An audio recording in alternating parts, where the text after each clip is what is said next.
Okay, so what we're going to be starting with is integrals, and integrals are the inverse operation of derivatives.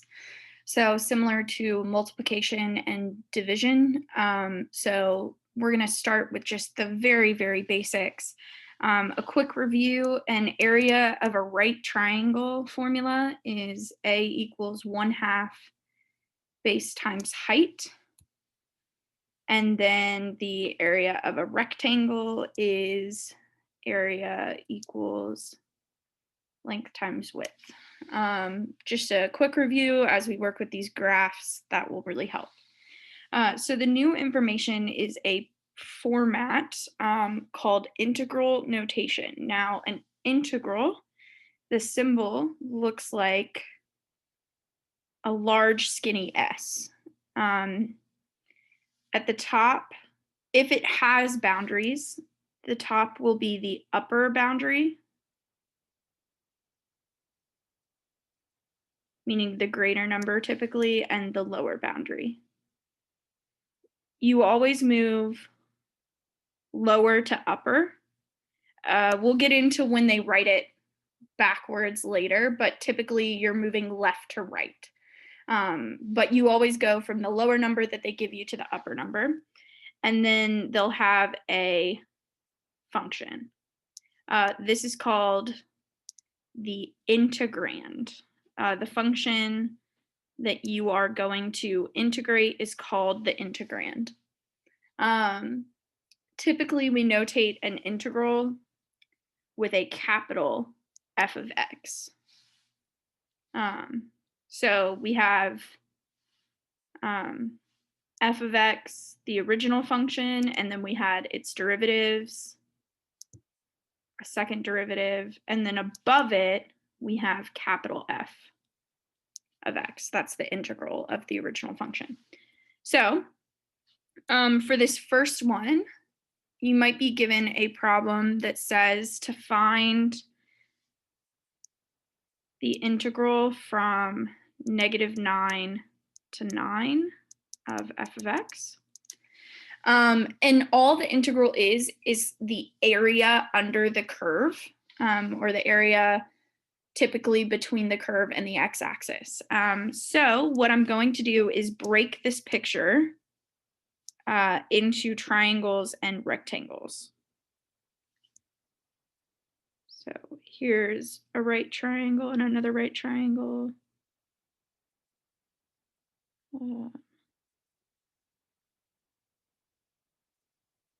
There's one.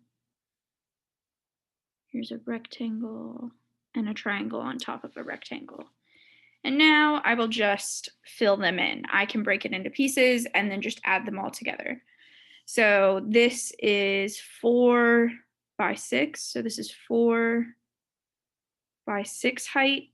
And so when you plug that into your area of a triangle formula, you end up getting 12 as the area. This is 2 by 6 times 1/2, which is 6. And this is 3 by 2 divided by 2, which is 3. The triangle up here is 5 by 4, which is 20, divided by 2 is 10. And then 5 by 2 is 10. And then this last one is 4 by 6, which is 24. Okay, so now I just get to add all of these numbers together. So this integral would be equal to 18, 21, 31, 51, 55. And that should do it, as long as I didn't make any simple math errors. But that's the concept. You just break your picture into triangles and rectangles. Okay, so this last one incorporates times where there is area below the x-axis. Now, if there is area below the x-axis, then it is negative.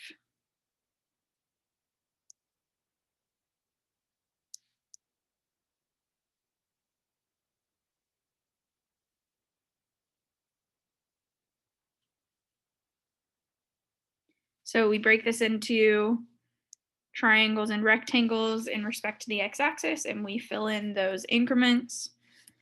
This time I'll use red for negative and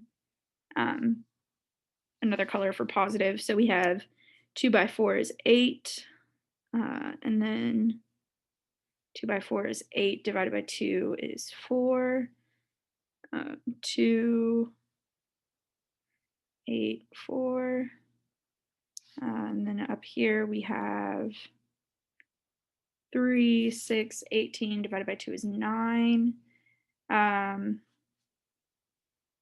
Here, there's a little trick right here. This is one continuous line, and it goes +6 to -6. Now I can do the math and know that this one is 3 and this one is -3.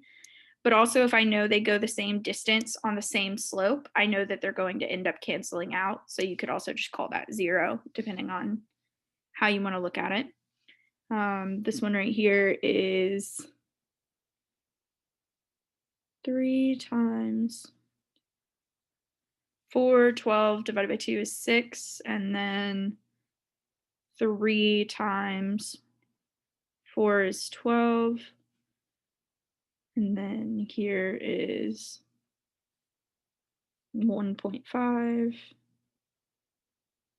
And up here is +6. So now I add all of them together.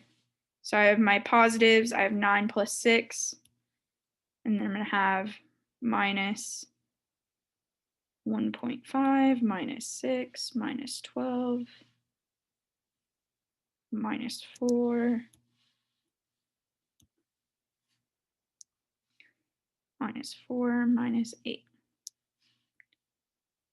Okay, and I'm just going to cancel these out. So I have -3, -7, -11, -19, -20.5. And it is quite possible, again, I'm making these really quick without an answer key, but the concept is the same. Y'all can check my math and my counting. That's the biggest thing on your Delta Math homework, is to take the time to look at what they're asking you to do. I'm pretty sure on the Delta Math that that's the only assignment. Okay, so that's it for now. You can wait to work on the Delta Math until class on Tuesday. See you then.